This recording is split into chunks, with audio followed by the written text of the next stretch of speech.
Assalamualaikum warahmatullahi wabarakatuh. Sebelumnya, perkenalkan nama saya Elinoviana dari kelas 12 MIPA 2. Di sini saya akan mempresentasikan materi radiasi elektromagnetik.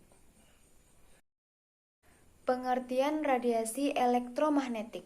Elektromagnetik adalah gelombang yang dapat merambat walau tidak ada medium. Energi elektromagnetik merambat dalam gelombang dengan beberapa karakter yang bisa diukur, yaitu panjang gelombang, frekuensi, amplitude, dan kecepatan.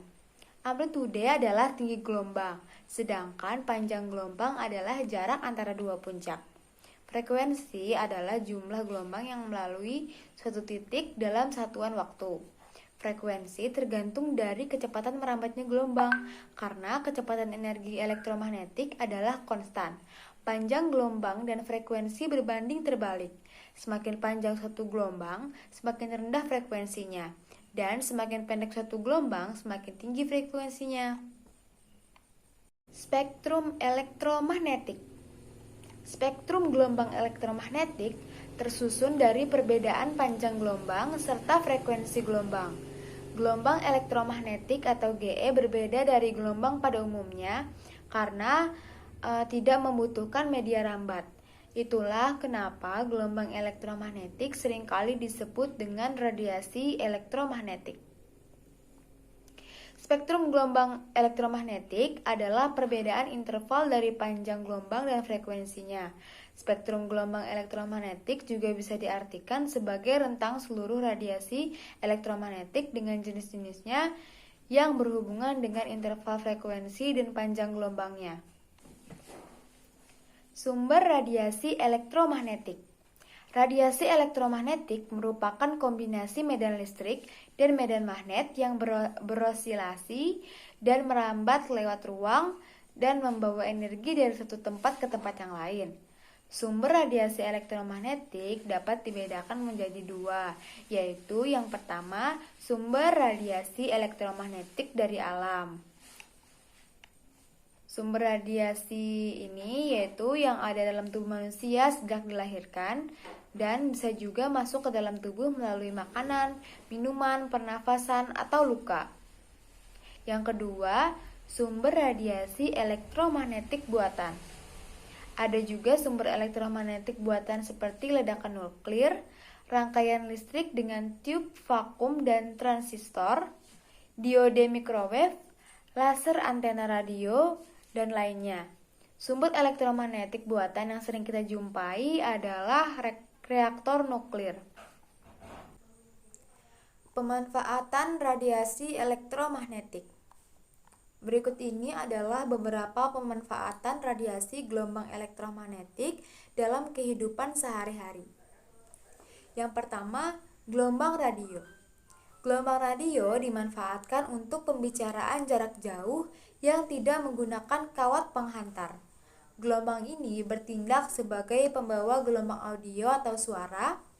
Ada dua macam cara untuk membawa gelombang bunyi ke penerimanya, yaitu dengan sistem amplitudo modulasi dan sistem frekuensi modulasi AM dan FM. Gelombang mikro.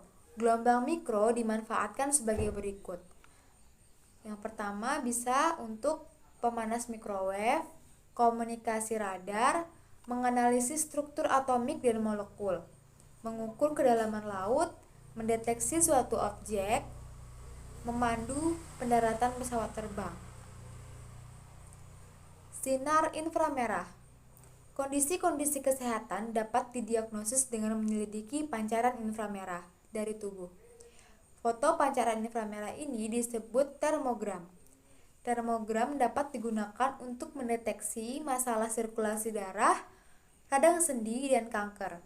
Selain itu, sinar inframerah juga memiliki fungsi sebagai berikut. Untuk terapi fisik menyembuhkan penyakit cacar dan encok, untuk fotografi pemetaan sumber daya alam dan mendeteksi tanaman yang tumbuh di bumi dengan detail, untuk remote control dan berbagai peralatan elektronik, untuk mengeringkan cat kendaraan dengan cepat, dan pada bidang militer dibuat teleskop teleskop inframerah yang dapat digunakan untuk melihat di tempat gelap dan berkabut. Inframerah juga dimanfaatkan satelit untuk memfoto permukaan bumi meskipun dalam keadaan berawan dan berkabut. Cahaya tampak. Berikut ini beberapa manfaat cahaya tampak. Yang pertama, pada bidang telekomunikasi, sinar laser digunakan untuk menyalurkan suara atau sinyal gambar melalui serat optik. Pada bidang kedokteran, sinar laser digunakan untuk mendiagnosis penyakit, pengobatan penyakit, perbaikan suatu cacat, dan pembedahan. Pada bidang industri, sinar laser digunakan untuk pengelasan dan pemotongan lempengan baja. Manfaat sinar ultraviolet sebagai berikut untuk proses fotosintesis atau asimilasi pada tumbuhan, membantu pembentukan vitamin D pada tubuh manusia, membunuh kuman penyakit dengan bantuan alat lain, dan mensterilkan ruangan operasi rumah sakit. Manfaat dari sinar X yaitu untuk memotret organ-organ dalam tubuh seperti tulang, jantung, dan paru-paru, untuk menganalisis struktur bahan atau kristal, mendeteksi keretakan atau cacat pada logam, memeriksa barang-barang di bandara atau pelabuhan. Manfaat dari sinar gamma yaitu untuk terapi kanker, untuk sterilisasi peralatan rumah sakit, untuk sterilisasi bahan makanan kaleng, pembuatan varietas tanaman unggul tahan penyakit dengan produktivitas tinggi, mengurangi populasi hama tanaman atau serangga. Bahaya radiasi elektromagnetik pada kehidupan. Radiasi elektromagnetik yang ditimbulkan dari penggunaan telepon seluler berpotensi dapat menyebabkan beberapa gangguan terhadap kesehatan.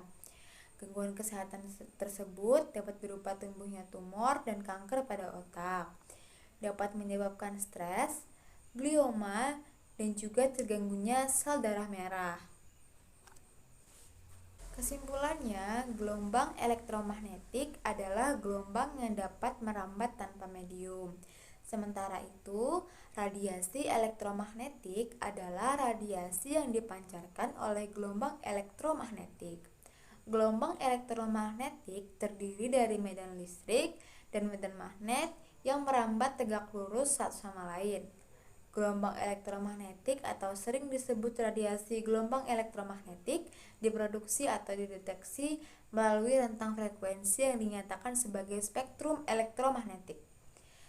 Spektrum elektromagnetik terdiri atas gelombang radio, gelombang mikro, sinar inframerah, cahaya tampak, sinar ultraviolet, sinar X, dan sinar gamma. Sebagian besar sumber radiasi elektromagnetik berasal dari matahari. Namun, ada elektromagnetik juga yang dapat berpengaruh negatif terhadap kehidupan di alam. Ada beberapa perangkat teknologi yang bisa mengeluarkan radiasi elektromagnetik, yaitu misalnya laptop, handphone, komputer, dan televisi. Sekian presentasi dari saya, mohon maaf bila ada salah-salah kata. Wassalamualaikum warahmatullahi wabarakatuh.